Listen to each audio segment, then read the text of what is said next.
یہودی تھا، بلکہ یہودیوں کا عالم تھا. اس نے ایک دن حضرت بلال حبشی سے کہا کہ مجھے پتہ چلا ہے کہ آپ حضور کے مہمانوں کے لیے سارے بندوبست کرتے ہیں اور بعض اوقات آپ قرض بھی لیتے ہیں، تو میرے پاس کچھ اضافی پیسے پڑے ہوتے ہیں، مجھ سے قرضہ لے لینا. حضرت بلال نے کہا ٹھیک ہے، قرضہ اس سے لے لیا. ایک مقررہ میعاد، ایک وعدہ اس کے ساتھ طے ہو گیا. سیدنا بلال حبشی رضی اللہ تعالیٰ عنہ نے وہ پیسے لا کے مہمانوں پر خرچ کر دیے. ابھی اس وعدے میں نا پیسے لوٹانے میں کچھ دن باقی تھے. نبی کریم علیہ السلام، سیدنا فاروق اعظم، چند اور صحابہ مدینہ منورہ کے ایک چوک میں موجود تھے، تو وہ یہودی مطالبہ کرنے آ گیا. آپ کو میری پوری بات کی سمجھ آ رہی ہے؟ یعنی ابھی جو معاہدہ ہے، جو طے شدہ تاریخ ہے، اس میں دن باقی ہیں. اس نے آ کے کہا میرے پیسے دیں. تو نبی پاک علیہ السلام نے فرمایا ابھی تو وعدے میں وقت باقی ہے. اس نے معاذ اللہ سخت باتیں کرنی شروع کر دی، سخت. اب آپ کے پاس دلیل بھی ہو، آپ سچے بھی ہوں، وعدے میں ٹائم بھی ہو، تو کسی کی سخت بات سنی جاتی ہے. اور جہاں بھائی وعدہ آئے گا تو دیکھی جائے گی تیری اتنی ضرورت. اب جب اس نے سخت بات کی تو سیدنا عمر فاروق نے تلوار پہ ہاتھ رکھا. حضرت عمر ہے نا، شیر ہے نا اللہ رسول کے، ہاتھ رکھا تلوار پر. نبی پاک علیہ السلام نے فرمایا عمر جلدی نہ کر. بڑی بردباری سے، حلیمی سے، اطمینان سے، سکون سے حضور فرمانے لگے عمر اس نے پیسے لینے ہیں، وہ مطالبہ کر سکتا ہے، تمہیں چاہیے تھا کہ تم اسے کہتے ذرا نرمی کر، مجھے کہتے پیسے ادا کر دے.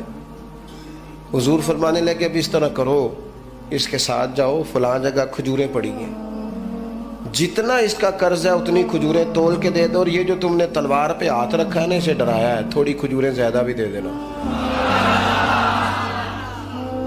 آپ کا بردبار ہونا، حلیم الطبع ہونا، مزاج میں ٹھہراؤ ہونا، سکون ہونا، یہ بڑا بندے کو نا وفادار بنا دیتا ہے. آپ ہر شخص کے لیول پہ اتر کر جھگڑا نہ کریں. میں نے دیکھا ہے سیانا بیانا آدمی بچوں کے ساتھ بحث کر رہے ہیں، سمجھدار آدمی ہو کے ایک نادان سے گفتگو کر رہا ہے. میں نے شاید پہلے بھی آپ سے کہا تھا کہ میرا ایک فتویٰ ہے، اس سے اختلاف بھی کیا جا سکتا ہے. میرا فتویٰ یہ ہے کہ میاں بیوی کے جھگڑے میں اکثر قصور میاں صاحب کا ہوتا ہے. ہو گئے ہونا ناراض، لگ پہ ہونا پورا نا. ہاں میں نے پتا سی یہ جتنے ہی فتویٰ دیتے اتنے ہی حال ہویا ہے. میاں بیوی کے جھگڑے میں نا زیادہ تر غلطی میاں صاحب کی ہوتی ہے. کیوں بھلا؟ اس لیے کہ عورت بیچاری کی عقل ناقص ہے، اس کی عادی ہے، وہ پورا سوچنا بھی چاہے تو شعوری طاقت اتنی بلند نہیں. تو میاں صاحب کی تو پوری ہے نا، تو پھر جھگڑا ختم کس نے کرنا تھا؟ تو جی میاں صاحب آکن تینوں آج ٹھیک کر کے ہی چھٹ رہے، تو یہ تو غلط بات ہے نا بھائی. آپ یہ دیکھیں کہ اللہ تبارک و تعالیٰ نے مرد کو عورت پر افسر بنایا ہے. آپ کو چاہیے تھا آپ کا حوصلہ بھی بڑا ہوتا، آپ دلیر ہوتے، بڑی ساری غلطیاں درگزر کرتے، محبت کا لہجہ اختیار کرتے. آپ کو یہ حق حاصل نہیں تھا کہ آپ بے جا سختی کرتے. آپ کی توجہ ہے میری بات پر؟ نبی پاک صلی اللہ تعالی علیہ وسلم نے کمال بردباری کے ساتھ فرمایا کچھ زیادہ بھی. حضرت عمر ساتھ لے گئے، کھجوریں تول تول کے دی. حضرت عمر کہتے ہیں اب حضور کا حکم تھا تھوڑی زیادہ بھی دی، لیکن وہ سیدنا عمر کے مزاج میں جلال تھا. فرماتے ہیں وہ مجھے کہنے لگا عمر ایک بات کرنی تھی. کہتے ہیں مجھے غصہ تھا، میں اس کو پر نرمی کر ہی نہیں رہا تھا. میں نے کہا جی کیا بات کرنی تھی؟ کھجوریں لے جائیں، آپ کا کام ہو گیا. کہتے ہیں وہ کہنے لگا عمر میرے دوست میرے اوپر سختی نہ کر، میرا مسئلہ سمجھ. میں نے کہا وہ کیا؟ کہنے لگا میں یہودیوں کا عالم ہوں، تورات جانتا ہوں. میں نے نا تورات میں آخری نبی اللہ کے محبوب علیہ السلام کی جتنی شانیں پڑھی تھی نا، وہ ساری رسول پاک میں موجود ہے.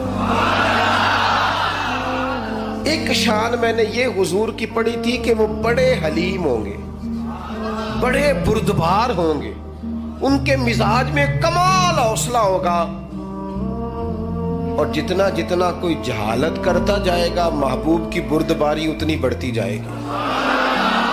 عمر میں نے جان بوجھ کے قرضہ دیا تھا، باقی ساری شانیں دیکھ لی تھی، یہ میں دیکھنا چاہتا تھا. میں نے قرضہ بھی جان بوجھ کے دیا، وقت سے پہلے بھی جان بوجھ کے آیا، سخت باتیں بھی معاذ اللہ کی. لیکن جب رسول پاک صلی اللہ علیہ وسلم کی بردباری، حوصلہ اور وفاداری دیکھی تو عمر اب تو مہربانی کرنا، مجھے لے چلنا